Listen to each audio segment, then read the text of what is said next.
Have you ever wondered how such an everyday object as the toilet can withstand hundreds of kilos, resist impacts, cleaning chemicals, and years of daily use without breaking? Behind that white, shiny surface, there is a complex industrial process that combines minerals extracted from the earth, precise chemical formulas, furnaces at extreme temperatures, and the expert work of dozens of people. You will discover how clay is transformed into high-strength sanitary porcelain and why these fixtures are designed to last for decades under real-world usage conditions.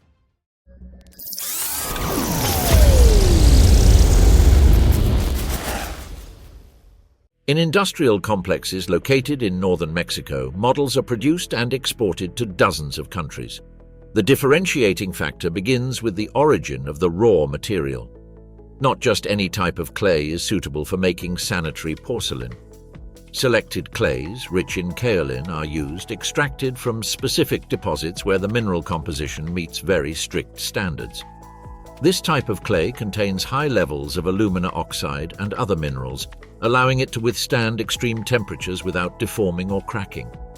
At a microscopic level, its structure facilitates molding in a wet state, but once fired, it becomes as hard as stone.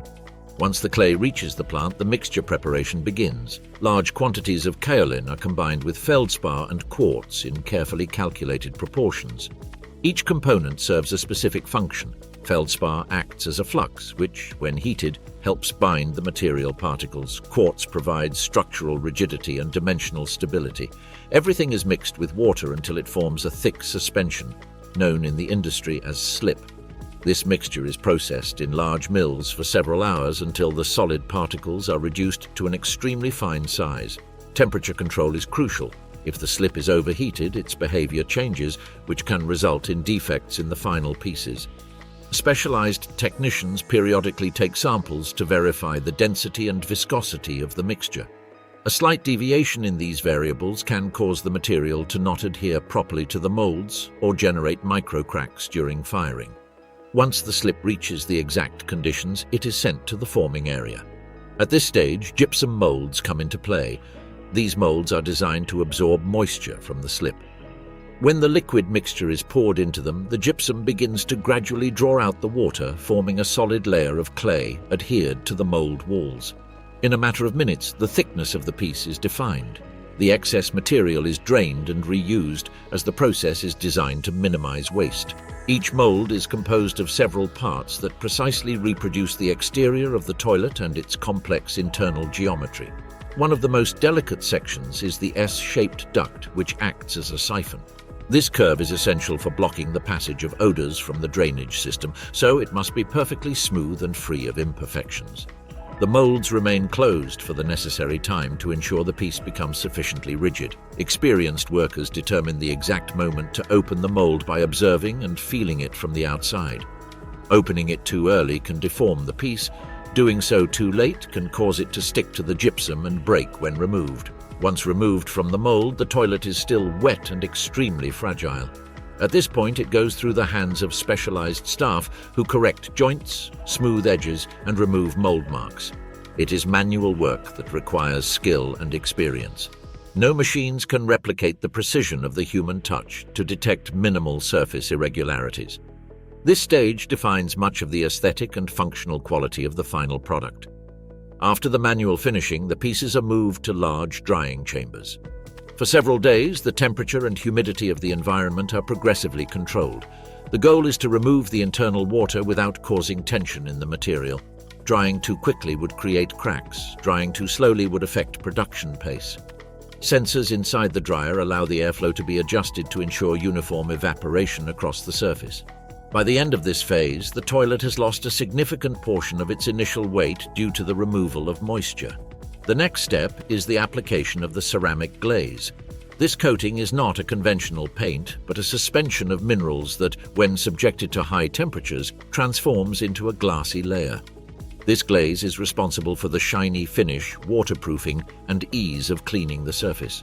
Each manufacturer uses their own formulations, which include metal oxides for color, silicates to form the glass, and other compounds that control adhesion and the behavior of the material during fusion. The sanitary ware is immersed in liquid glaze tanks in a controlled manner for an exact amount of time. The immersion and extraction speeds are automated to ensure a uniform layer. Any bubbles or excessive accumulation are immediately corrected with compressed air. A small imperfection at this stage can ruin all the previous work, as the defective glaze will become evident after firing. The most demanding stage of the entire manufacturing process is firing in large industrial kilns, designed to operate continuously for long periods. These kilns run 24 hours a day and maintain carefully controlled thermal profiles, as each temperature variation directly influences the final properties of the ceramic. As the pieces travel through the interior of the kiln, they slowly advance on carts or conveyor systems, passing through different thermal zones, each with a specific function within the process. In the first sections of the kiln, the temperature rises in a controlled manner to remove any remaining moisture and break down any organic residue present in the ceramic body. This gradual heating is essential to prevent trapped steam from generating internal pressures that could cause deformations or cracks. As the pieces advance, the thermal increase continues and the clay structure begins to transform.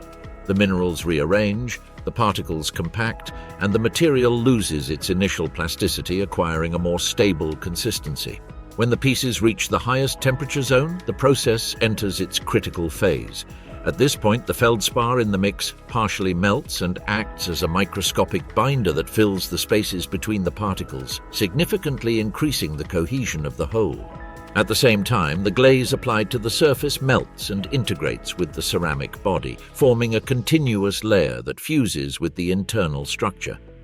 In this way, coating and support behave as a single solid unit. This set of physical and chemical changes is called vitrification. After reaching the maximum firing temperature, the pieces cannot be immediately removed from the kiln. The cooling process is planned in a controlled and gradual manner to avoid the appearance of internal stresses in the ceramic structure. When the temperature drops too quickly, the thermal difference between the surface and the inside of the material generates stresses that can cause microcracks. These fractures are not always visible during the initial inspection, but over time they can turn into noticeable cracks after exposure to temperature changes, constant humidity, or repeated loads during normal product use. For this reason, industrial kilns are designed with gradual cooling zones that allow the temperature to decrease evenly. Over several hours, the residual heat is released in a controlled manner, ensuring that the entire piece contracts evenly. This thermal control is critical to preserving the structural integrity of the toilet, as vitrified ceramic is very resistant to compression but sensitive to thermal shocks if not cooled properly. Upon leaving the kiln, the pieces have completed the transformation from clay to vitrified ceramic. At this point, the material exhibits its final properties: high hardness, waterproof surface, and dimensional stability suitable for installation. During the firing and cooling processes, the toilet undergoes a predictable contraction from its original volume. This reduction in size has been previously calculated by engineers when designing the molds, ensuring that the final dimensions match the required technical specifications.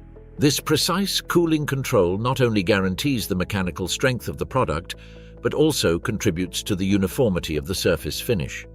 Poorly managed cooling could generate internal stresses that affect the adhesion of the glaze or cause minimal deformations that complicate proper installation. For this reason, the cooling phase is considered a critical extension of the firing process, not just a waiting stage, as its proper execution directly impacts the long-term durability of each manufactured piece. Next comes the quality control phase. Each toilet undergoes several inspections. First, a thorough visual check is performed under intense lighting to detect surface defects. Then, acoustic tests are conducted by gently tapping the ceramic to identify internal cracks based on the sound it produces. Hydraulic tests are also performed, simulating multiple flushes to verify the siphon's functionality and the efficiency of waste evacuation. Additionally, load tests are carried out to check its structural resistance. Finally, digital measurement systems compare key dimensions with the design plans to ensure the product meets specifications. Only units that successfully pass each stage of quality control move on to the final packaging and dispatch phase. At this point, each toilet is handled with care to avoid impacts, vibrations, or stresses that could compromise the integrity of the ceramic. Foam protection, reinforced cardboard and separators are used to absorb shocks during loading, transport and unloading. The packaging not only protects the product but also facilitates its secure stacking within trucks and containers, optimizing space without compromising the stability of the pieces. Once packaged, the toilets are organized on pallets or load structures that allow handling with forklifts. From the production plant, part of the load is directed to regional distribution centers and specialized retailers within the country, while another significant volume is sent to ports and logistics terminals for export. At these points, the containers undergo additional inspections and are sealed to begin their journey by road, rail, or sea, depending on the final destination.